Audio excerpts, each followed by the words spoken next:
David Schwartz, CEO of Uphold. I'm super excited about this fireside chat. I'm here with Bags. Why don't you introduce yourself? Oh, sure. Hello, everybody. I'm Bags. I'm so grateful to be here. It's been amazing meeting all the cool developers and seeing everything you guys are creating. And it's awesome to be here with you, David. We've been chatting quite a bit. It's been really cool learning about the ledger and everything you guys have been building. So. Thank you. Yeah, there's been a tremendous amount of excitement around the opportunity to bring NFTs to the XRP ledger.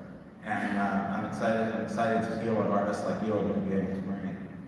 Yeah, so I've been really interested in the things you were explaining to me about, the ledger and the different use cases. And one of the things that attracted me to the ledger was the fact that, as an artist, I'm not necessarily the best with smart contracts or the technology side. And it seems like the ledger would be an easier solution for artists just to put their art right on top. Is that correct? Or how would you describe that? Yeah, that's exactly right. If you produce art that's in a digital form, it can be represented as a non-fungible token. X+20 will allow people to represent those tokens on the XRP ledger, and they can integrate that into things like marketplaces. And it also supports features like allowing the original artist to get a portion of secondary transfers and those kinds of features to provide like a spectacular user experience.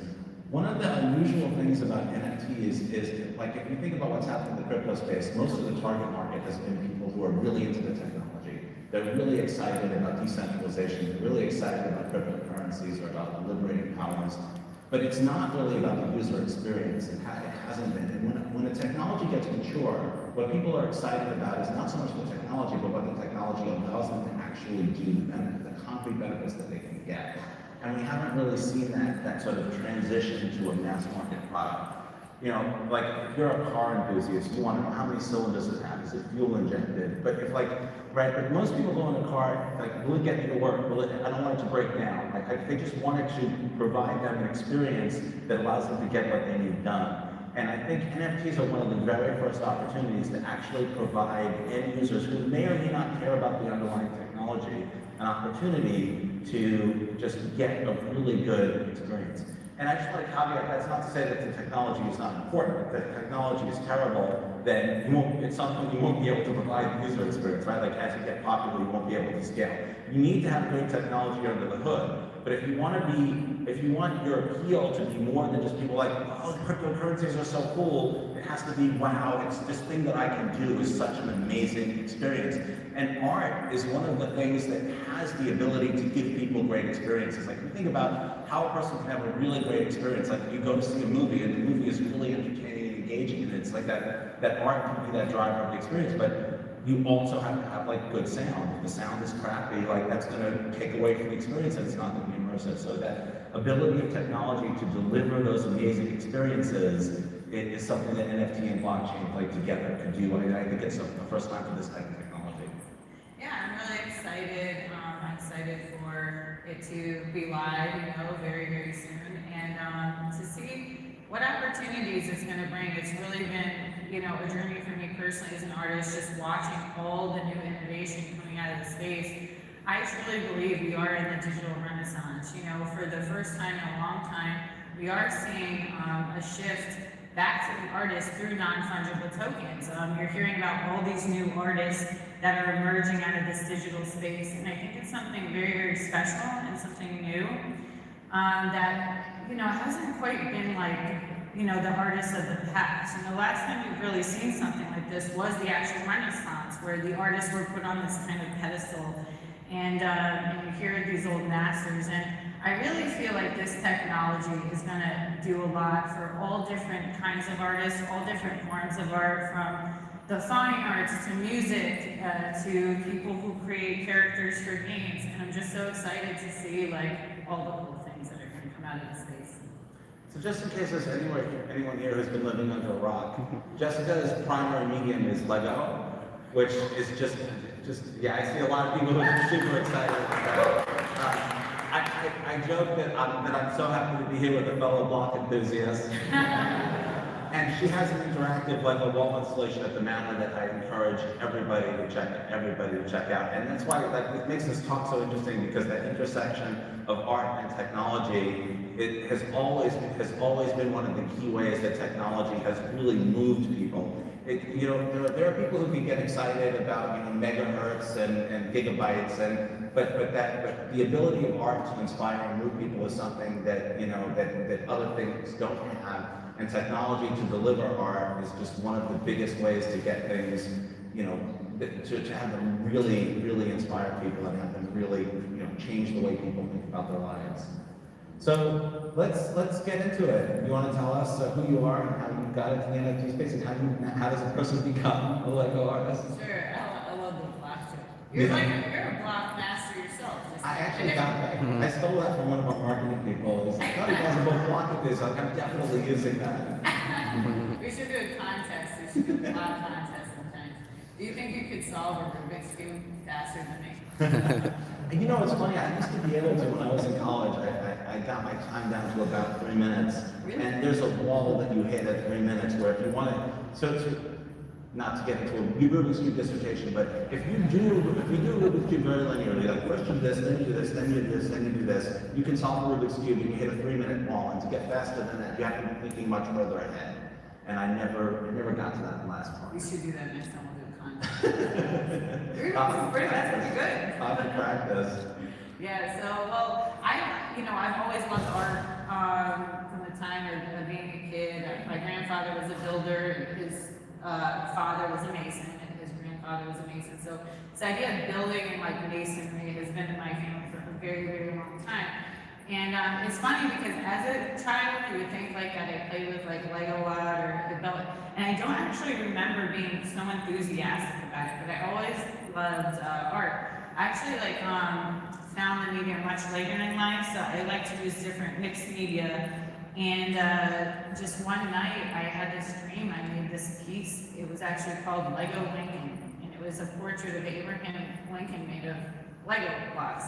I don't know where it came from, but I remember thinking it was so brilliant. Like, I liked the alliteration of it. I liked the humor of it, that I woke myself up out of sleep and wrote it down. And I can imagine, like, as an engineer or coder, you know, your mind's always going, and you're like in your sleep, you're like, that's it, like that's the solution. Has that ever happened to you where you woke up and you're like, oh my gosh, write it down or type it to forget? The worst thing though is like when I can't find a pen and then I have to convince myself it's not a good idea.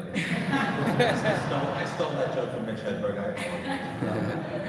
Yeah, so it was kind of like the same. And then the next day I got the materials to make it, and I hadn't been in like a Lego store or anything before, and I was like, what is this? Oh my goodness. And then I just started using the media from there, and I was able to create a lot of, you know, amazing things out of the bricks and blocks. And I think it just kind of clicked in that way, like no pun intended, like maybe like the family history, something about the blocks like just kind of fascinated me in this kind of block art. And even in some of the paintings I do, there's always this sort of like square kind of repetitive pattern in a lot of the work, and I think that it stems from that in a way.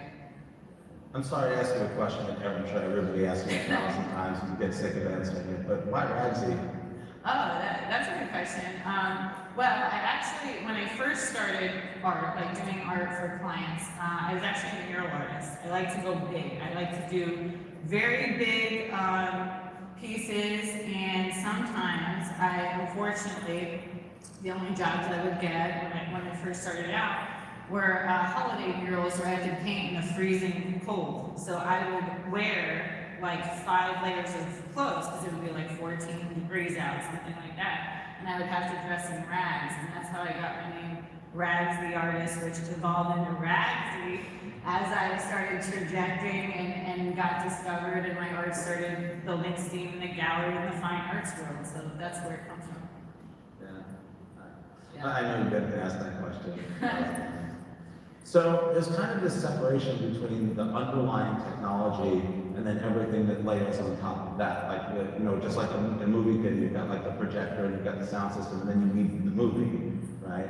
And so I feel like XLS20 is like that technology that's like not going to get away in the way of the art. Like, you don't want to be thinking about the technology when you're interacting with the art.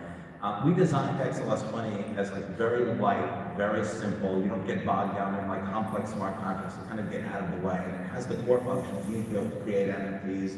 You need to be able to transfer them. You need to be able to sell them. You need to be able to hold them. You may need to be able to destroy them if there's something where they get replaced by something else. So we provided that core functionality. And the idea is for that technology not to be the user experience. The idea is that if the product works well, the user should not have to be able to think about what's going on. What they should be able to focus on is the art.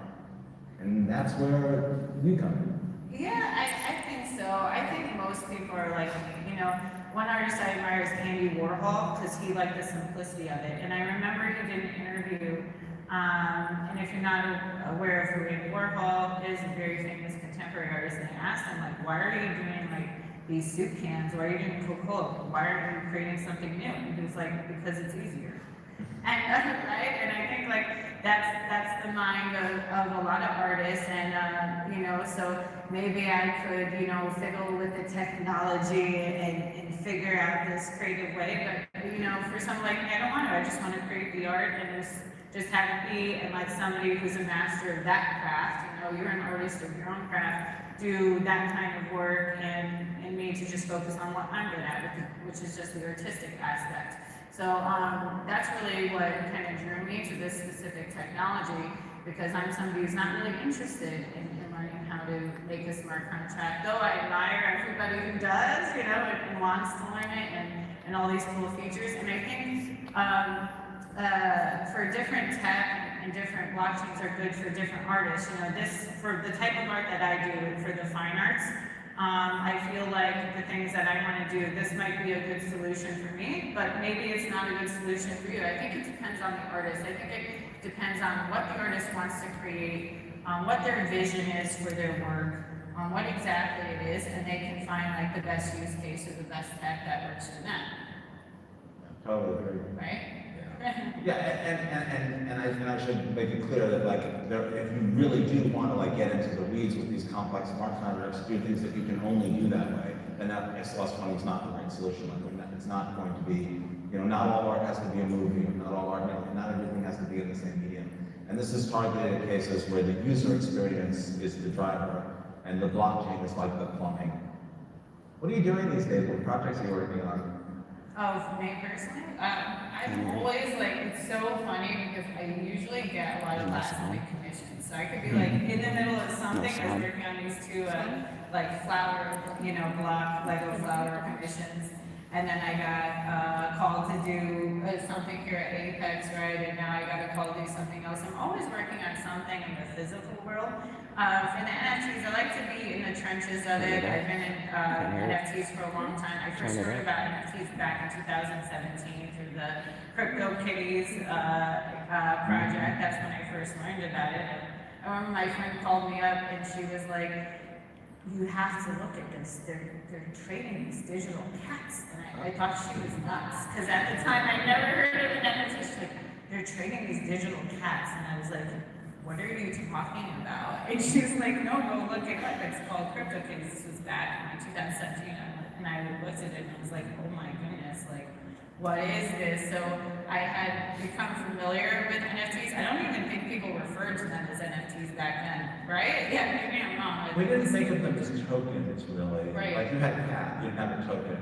It's only when you start thinking about it as a market sector that you use it. It's like there was only one form of art. The term art and whatever that form, we had were paintings, art, and paintings would be these. And to some people, those are the same things, right? If you say I bought a work of art, everybody assumes it could be a painting.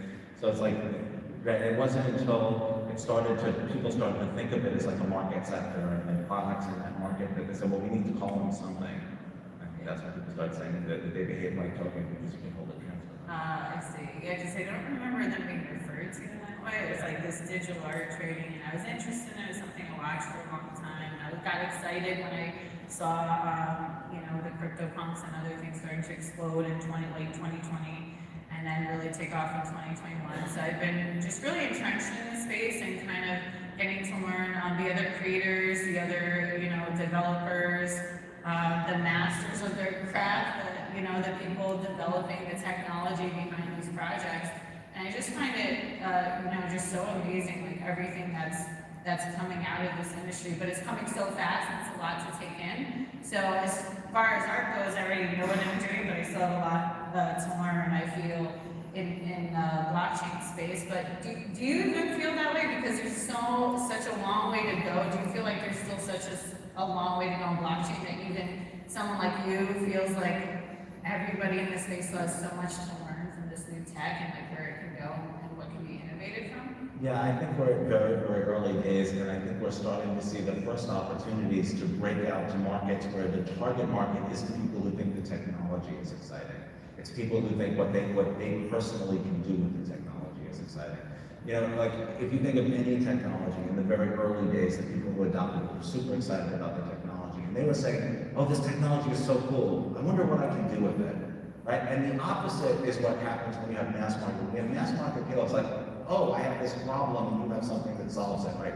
So it's like we're kind of on opposite sides. Like you are looking for solutions to problems that you have, and we're looking for problems that our solutions will. We've got these solutions, right? It's like, here are the things that we can do with the blockchain. Who needs to do those things, and what do they need to do them for?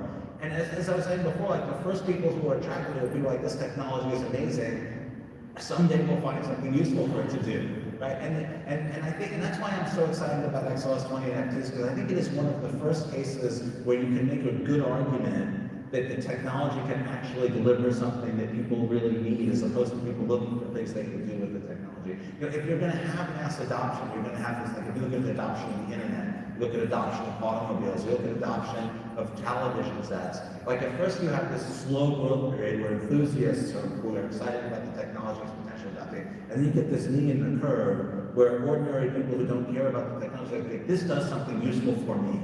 And I think NFTs are one of the first cases where you can really make that clear. Like, lots of people are excited about, you know, store of value and means of exchange, but if you go to people and say, "Hey, do you need a store of value?" they look at you like, you know, you have 3 eyes or something, right? Like that doesn't match a problem that they have. And you have to sort of convince them that they have. It's like, if I tell you, "Look, your credit card is terrible," you're like, "But I love it." Like, "No, it's terrible. Let me explain to you why it's terrible." And after a while, I could probably get you to say, "Oh yeah, actually, credit cards are pretty terrible." But like, if I have to convince you that you have a problem, you know, I kind of lost the game. On the flip side, if I can show you an amazing experience, and I can say, there's a technology called blockchain that's making that experience work, you may or may not care, right? You're excited by the experience, by the product, by the user experience, and I think that's that kind of turning point.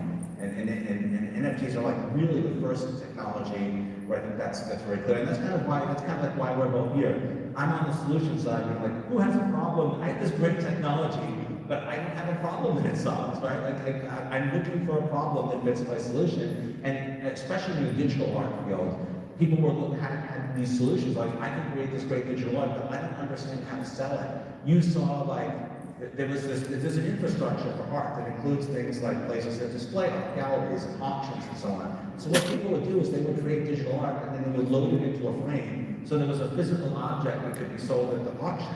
But the work of art is not that physical frame, it's the digital work of art. There just wasn't any way to deliver it.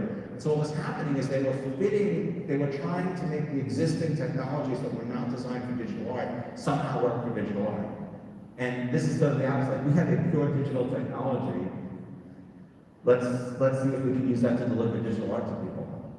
Yeah, and I just love this space so much. And one of the things that, you know, I love about the space is for the longest time you were a rich artist when you were dead.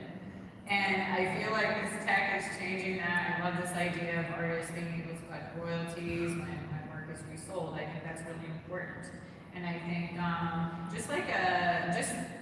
just also the branding of the artist too, because as things are trading, you kind of learn the artist's name. Whereas if you see a painting in the gallery, you might just buy it because you like it. You might not look at the signature of who made it. Or if you're hanging that in your house, your art collection, somebody walking might not necessarily like know who the artist is, or it might not be brandable in that sort of way sometimes. But so I love all the cool things you know, this space is doing for artists, and I'm definitely excited to see what the ledger can do for, you know, artists like me, and see all the cool innovation that's going to come out of this space. I've had the pleasure of meeting a lot of cool people this week and hearing about all the cool things they're planning on developing on the ledger. So I assume you've talked to other blockchains about the technology that they have, any thoughts on comparisons or how you think the XRP ledger position is relative to those? Well, one thing I like about the ledger is I like the speed of it. I like that it's, I don't know if this is the correct term I should use, more green, right? More sustainable. I do see that as an issue with other blockchains. But I think at the core of it is ease of transaction, because as somebody who's been in NFTs a while, you know, I'll be buying an NFT, right, or one piece of work, it won't show up right away. Did it go through? Did I lose it? Is the crypto gone? So transaction time was an issue, not seeing the asset. I think like there's this feeling where if you're doing an exchange where you're buying something, especially if it's art, because it's visual, you want to see it right away. You bought it, you want to see it right away. So I think like that's definitely a benefit that the ledger is going to have over others, where you might have to wait a while to actually see the asset in your wallet. I think that's really important to like a consumer, somebody buying art, like they buy the piece, they want to see it, especially if it's expensive.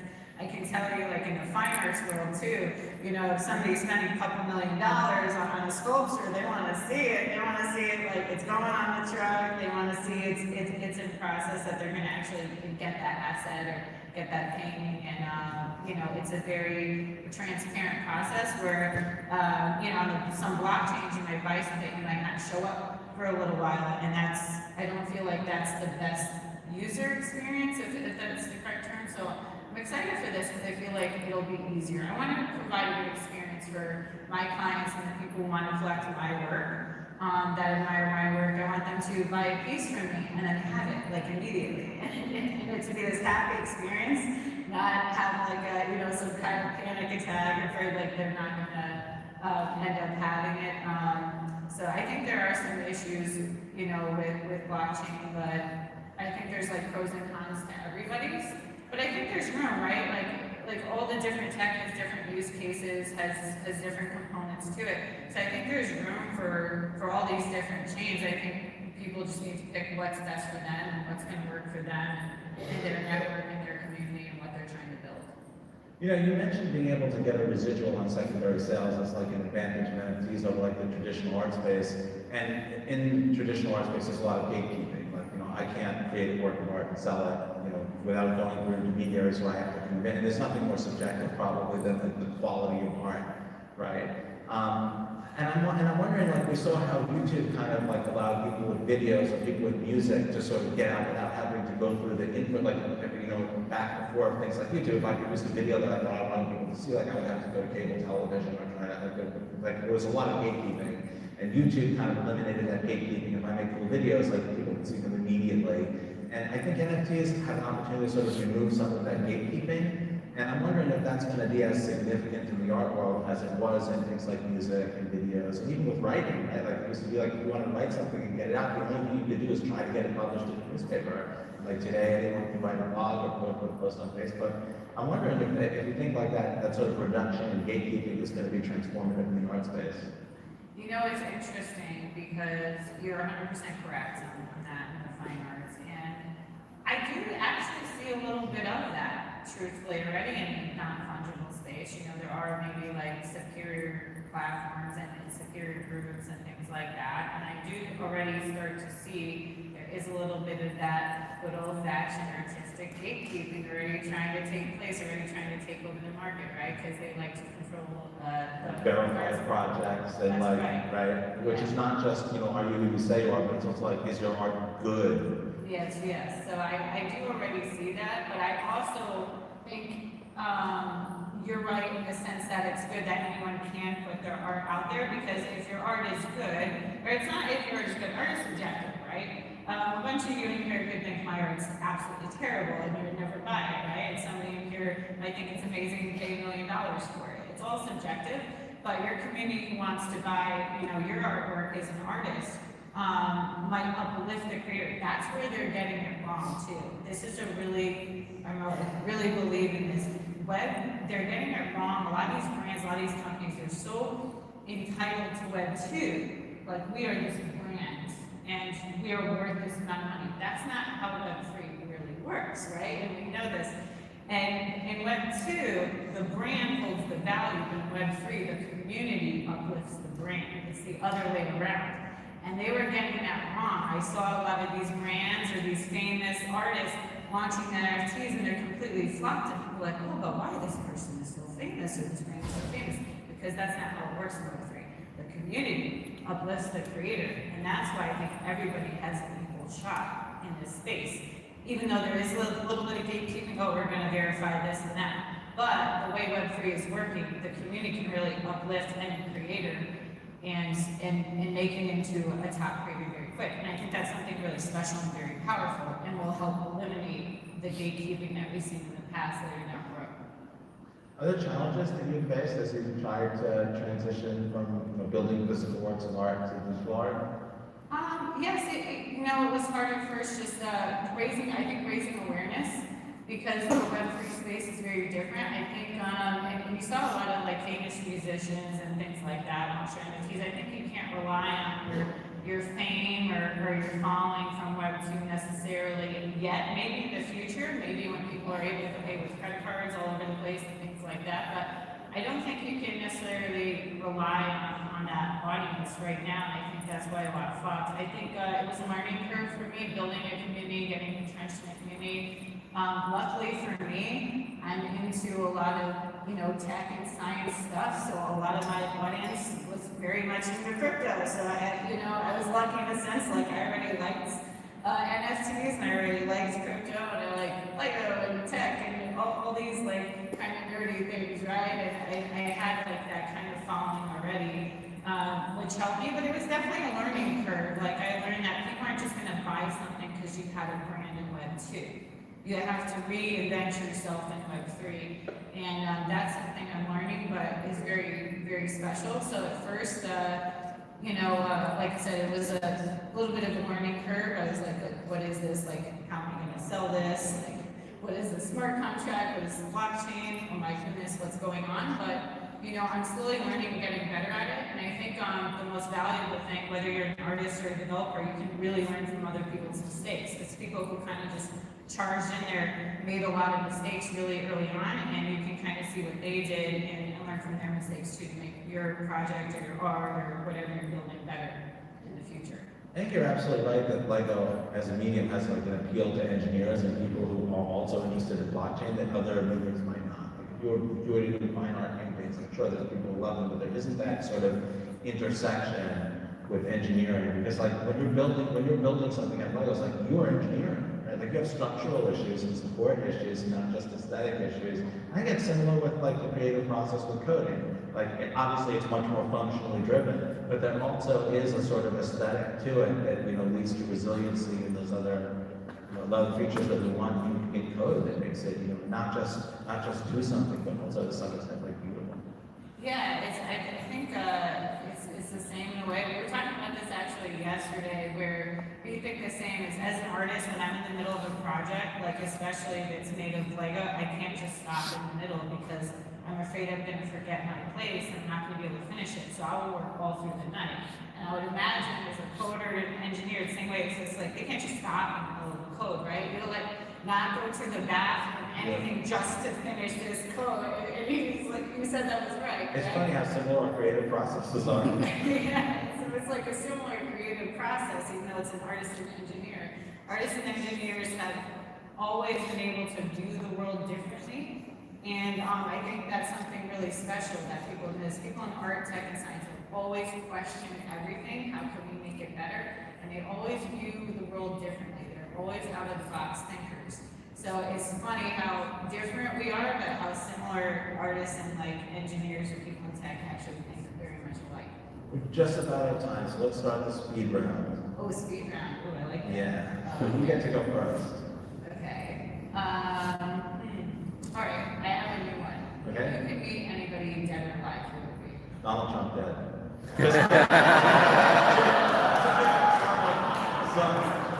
So I won't give another answer because I can't talk. That's a joke.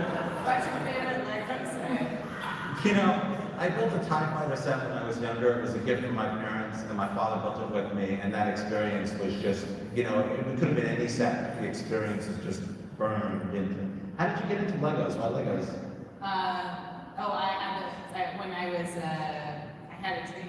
Like I had a dream I did this painting of Lego Lincoln and I just, Really? yeah. That's such a cool art, like a superhero origin story. What's your favorite TV show? Oh boy, you know, I just recently, I'll give a really recent one. I watched the Sandman on Netflix, and I just thought some of the episodes, the ending's a little disappointing because it's just so great. I mean, some of the episodes were just works of art all by themselves, just blew me away. We are at a time, I wish I could continue this for hours, but I just want to say thank you everyone for coming. Ragsy, thank you so much for making this. This was so Thank you much so fun. much.